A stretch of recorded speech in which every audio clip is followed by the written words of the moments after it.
আল্লাহ আপনাদেরকে আজাদ দিয়েছে জালিমের হাত থেকে, কিন্তু মনে রাখবে আপনারা নতুন করে যেন জালিম হবেন না, আপনারা নতুন করে যেন গরিবের ভাত কেড়ে নেবেন না, আপনারা যেন নতুন করে অসহায়ের উপর অত্যাচার করবেন না, আপনারা যেন নতুন করে নারীদের ইজ্জত লুটবেন না, আপনারা ওই সকল জালিমদের মতো হবেন না যে জালিমদের উপরে আল্লাহর লানত কোন মানুষের উপরে জুলুম করে টাকা তুলে দুটো বাইক কিনে নেবো এরকম যেন নিয়ত করবেন না তো।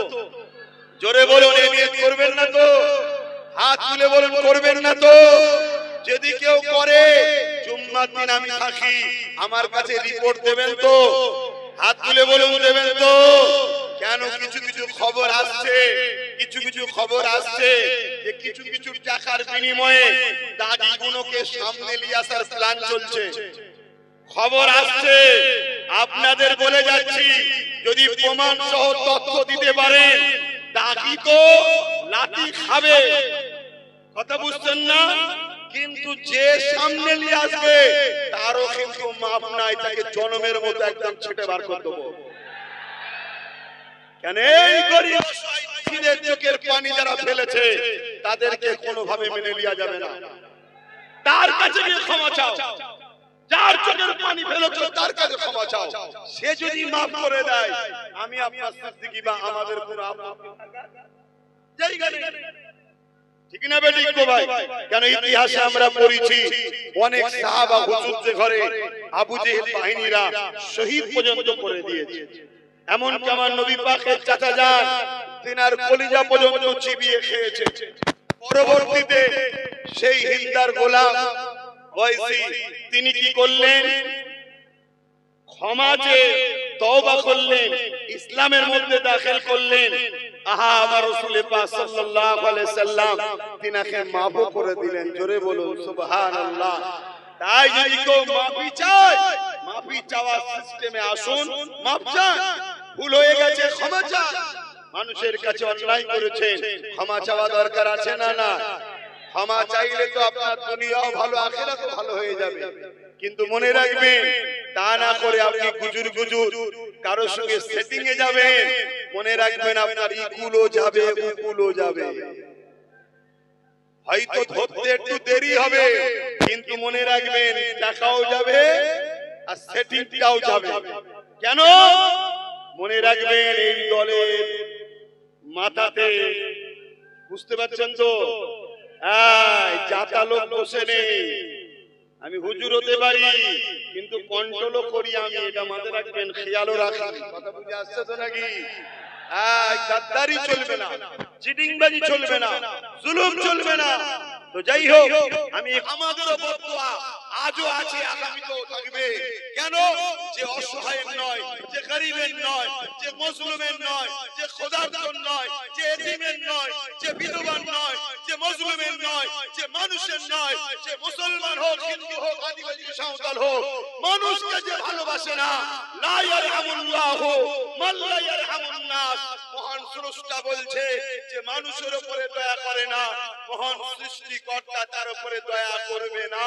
তাই হিন্দু হোক, আদিবাসী হোক, সাঁওতাল হোক, বাগদি হোক, এসসি হোক, এসটি হোক, মুসলমান হোক, যেই হোক, মানুষকে ভালোবাসুন, মহান সৃষ্টিকর্তা আপনাদের উপরে দয়া করবে। জোরে বলুন সুবহানাল্লাহ, আরো জোরে বলুন সুবহানাল্লাহ।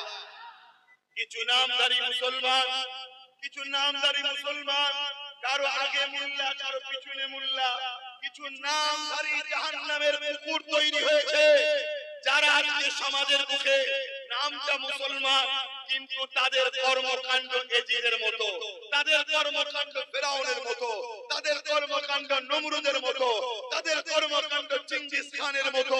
কিন্তু নামে মুসলমান হওয়ার জন্য আজকে চারিদিকে আমাদেরকে কোণঠাসা করা হচ্ছে, চারিদিকে আমাদেরকে গালি খেতে হচ্ছে, চারিদিকে আমাদেরকে অপমান লাঞ্ছিত হতে হচ্ছে। শুনে রেখে দাও, কোন মুসলমান নামধারী কোন দলের জন্য যদি মারপিট করে, সেটা তার বিষয়, তার দলের বিষয়, ইসলামের সঙ্গে কোনো সম্পর্ক নাই। কারণ ইসলাম প্রেমের কথা বলে, ইসলাম ভ্রাতৃত্বের নাম, ইসলাম মানববন্ধনের নাম, ইসলাম ঐক্যের না, ইসলাম খোদার থেকে খানা খাওয়াবার না, ইসলাম বস্ত্রহীনকে বস্ত্র দিবার না, ইসলাম মনুষ্য জাতিকে বাঁচাবার না। ইসলাম বলছে আপনি যদি কোনো একটা অসহায় মানুষকে বাঁচান,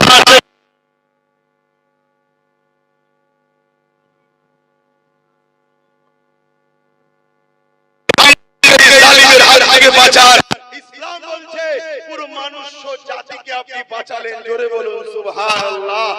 ইসলাম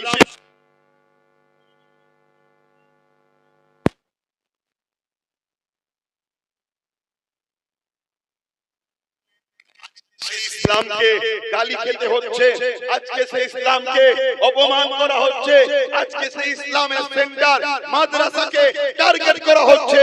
তথাকথিত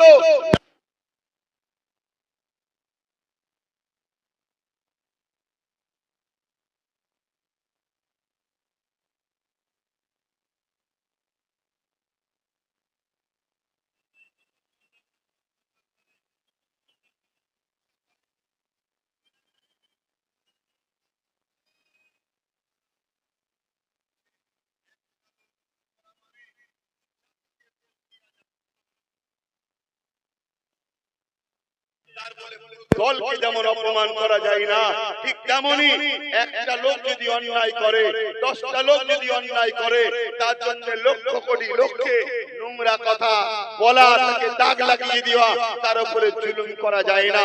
তো ভাইরা আমার ইমামে হোসেন পাক এই মাসেতে এজিদের বিরুদ্ধে লড়াই করেছিল।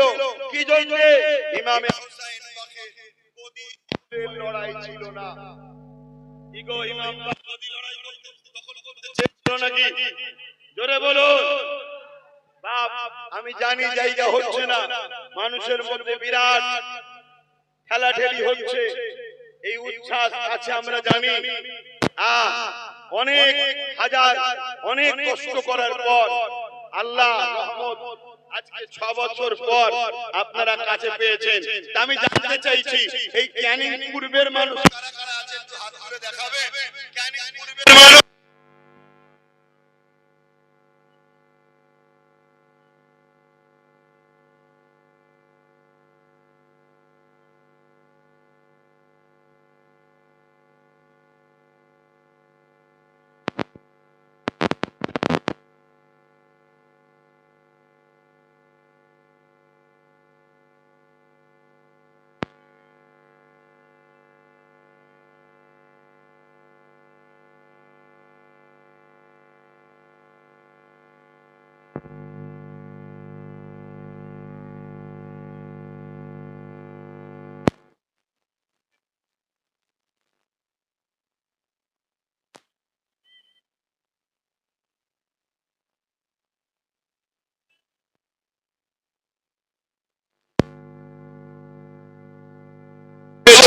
কিন্তু মনে রাখে আজকে কি জুলুম টিকাতে পেরেছে?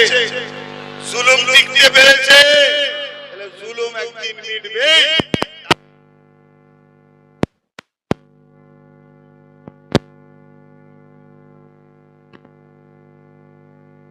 হোসেন পাক যদি নিজের পরিবারকে কুরবান করতে পারে, তাহলে আমরা কিছু তো কুরবানি করতে হবে নাকি? কিছু তো কুরবানি করতে হবে। তাই আপনারা যেন এই সুযোগকে কাজে লাগিয়ে